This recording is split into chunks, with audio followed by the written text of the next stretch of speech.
سلام له خورشیده د 11 بجو خبرونو ته ښه راغلاست. 14 طالبان په فراه کې د یو لړنښتو په پایله کې ووژل شول.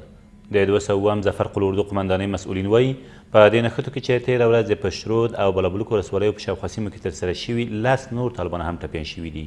سرچینو په دې اړه چې آیا په دې جګړو کې افغان ځواکونو ته زیان اوښتی او که نه څه نه دي ویلي. دوه کسان د قتل د ترسره کولو په تور په بغلان کې ونیول شول. د بغلان د امنیه قمندانۍ ویاند احمد جاوید بشارت وایي دغو کسانو څه موده مخکې په اندرابها دره کې 2 کسان وژلي او تر هغې وروسته تښتېدلي وو چې بالاخره تېره ورځ د پولیسو په ځانګړو عملیاتو کې له 2 وسلو سره یو ځای نیول شوي دي. له دې سره سم یو بل کس چې 15 ورځې مخکې د انسان تښتونکو له لوري تښتول شوی و تېره ورځ تر ژغورل کېدو وروسته بیرته یې کورنۍ ته سپارل شوی دی.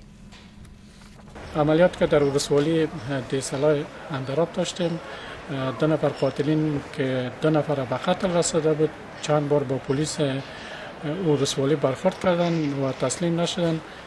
دیروز شخص خود قماندان سومی ولایت بغلان یک عملیات برای انداخت که 2 قاتلین که زیر کار خود پنهان کرده بودن با 2 سلاح دستگیر شد و همچنان یک استاذ که تقریبا 15 روز پیش چند نفر افراد مسلح غیر مسئول را اختطاف کرده بودند. دوست دیروز عملیات برای انداختیم که خوشبختانه استاذ از گیر رباینگان رها شد و خودشان فرار کردند. د داعش ډلې د خري شبکې او غړی د ننګرهار په مرکز کې ونیول شو. د ننګرهار د څارګرې ملي ادارې د خبرپاڼې له مخې دا کس چې ساجد نومیږي او تر دې مخکې یې په جلال آباد ښار کې تبلیغات کول او خلک به یې داعش ته جذبول بالاخره د دغه ولایت د مرکز لومړۍ ناحیې له شاوخوا سیمو نیول شوی دی. ویل کېږي نیول شوي کس پر خپل جرم اعتراف هم کړی دی. 2 کسان د نشهیي توکو د قاچاق په تور په کندوز کې د پولیسو له لوري ونیول شول.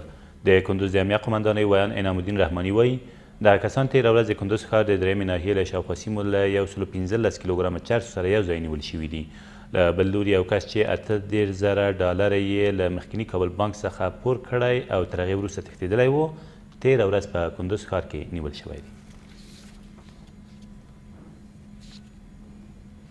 او د آلمان په لویدیځه دوسیلدورف ښار کې د یوه ترهګریز برید د ترسره کولو په تور 10 شکمن کسان نیول شوي دي.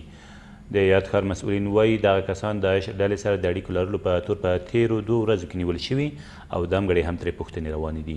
ویل کېږي په نیول شویو کسانو کې یوې تاجکستانی دی او د نورو د هویت په اړه تر اوسه څه نه دي ویل شوي.